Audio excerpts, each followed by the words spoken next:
Ce qui m'intéresse, c'est une démarche préoccupée du monde, c'est-à-dire, c'est la fameuse phrase d'Agamben, de quoi et de qui sommes-nous les contemporains? C'est-à-dire des démarches qui sont concernées, dont on sent qu'elles procèdent d'une réflexion sur l'état du monde, et à la fois, et c'est évidemment tout est dans le à la fois, qu'elles cherchent à inventer une forme. J'aime beaucoup cette phrase de Novalis qui dit nous vivons dans un roman colossal en grand et en petit. Alors je pense que le travail de Christian Vium, ce serait le roman colossal en grand, c'est-à-dire qu'il a voulu, puisqu'il est anthropologue de formation, opérer une coupe dans l'histoire d'un pays, comment on a imaginé dans le désert, quasiment autour de quelques campements nomades, une capitale, la capitale d'un État, et comment elle s'est développée, et comment elle était l'objet d'idéaux, d'utopies, de fantasmes, de déceptions sûrement. Je commençais à travailler sur ces projets particuliers en 2009-2010. Je fais à Nouakchott, capitale de la Mauritanie. Donc ils ont commencé en 1957 avec les plans. Et ça n'a pas été très organisé. Les gens ils ont vu échapper la sécheresse qui frappait. Et là, on a bien vu, avec le nombre de gens qui sont arrivés, que ça a vraiment consolidé la ville. Et c'est là où ces bidonvilles, si on peut l'appeler comme ça, sont vraiment croisés. Et il devient un aspect fondamental, même fondateur de la ville. Toutes les images que je fais dans ces projets, je les enregistre avec son propre coordonnance GPS. Ce qui me permet ou quelqu'un d'autre de retrouver les lieux même où j'ai pris les photos pour voir un peu les changements avec le temps. Donc là, on voit ces aspects de la monde global qui commencent à se mêler avec cette culture très forte, particulière, unique, à la base nomade, mais bien sûr mélangée. Bon, on peut dire que ce sont un peu des mirages, quoi, qui sont censés faire rêver et faire réfléchir et poser des questions. C'est quoi ça? On est où? J'ai voulu expérimenter avec une sorte de distance et une sorte de travail autour de l'idée de la distance et l'idée qu'un portrait, par exemple, ce n'est pas qu'un portrait d'une ou une personne, c'est aussi un portrait de l'environnement, de le paysage urbain dans cet individu et qui fait partie de sa vie.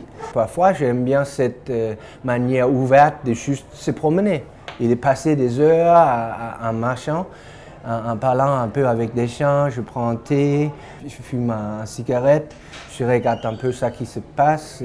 Il faut que ça soit clair, je trouve qu'il y a cette volonté ou cet départ ou cette envie de recadrer la réalité poétiquement.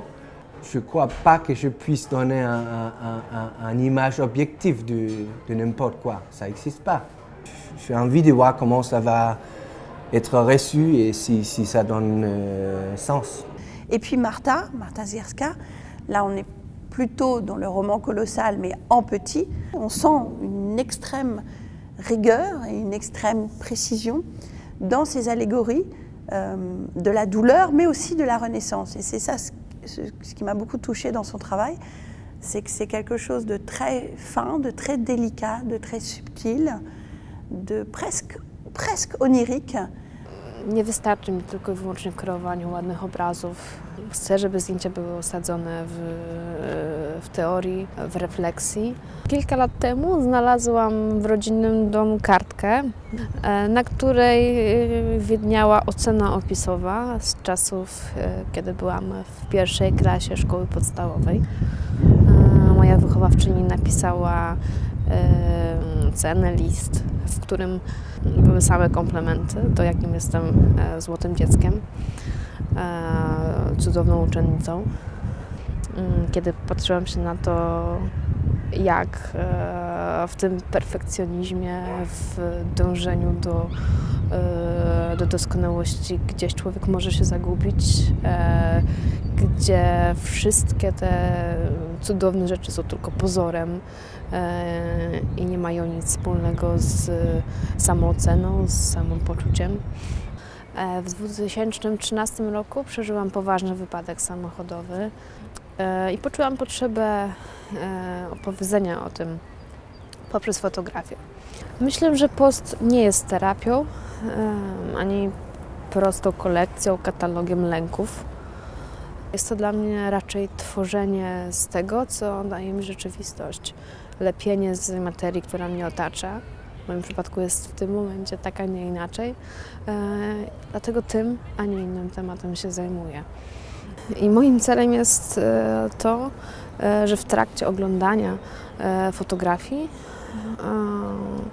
ktoś, kto ma podobne doświadczenie, bez żadnych słów może odnaleźć wizualizację, może odczuć swoje nakłucia poprzez obraz wykorowany przez kogoś innego.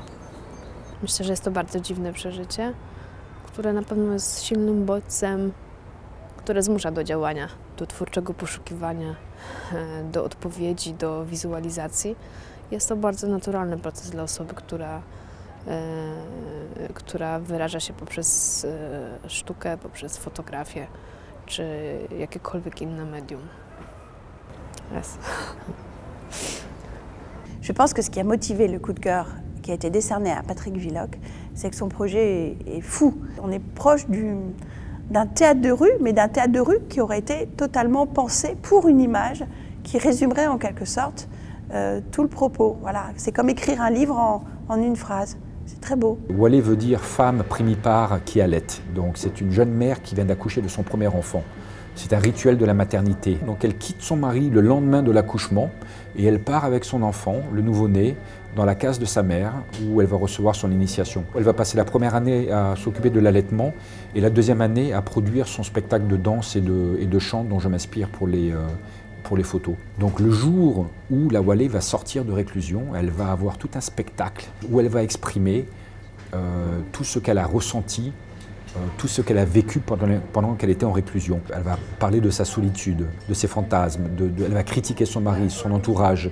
Elle va s'ouvrir à tout le monde et elle va raconter tout ce qu'elle a ressenti. Et à partir de ces chansons-là, je crée des croquis, j'ai une vision.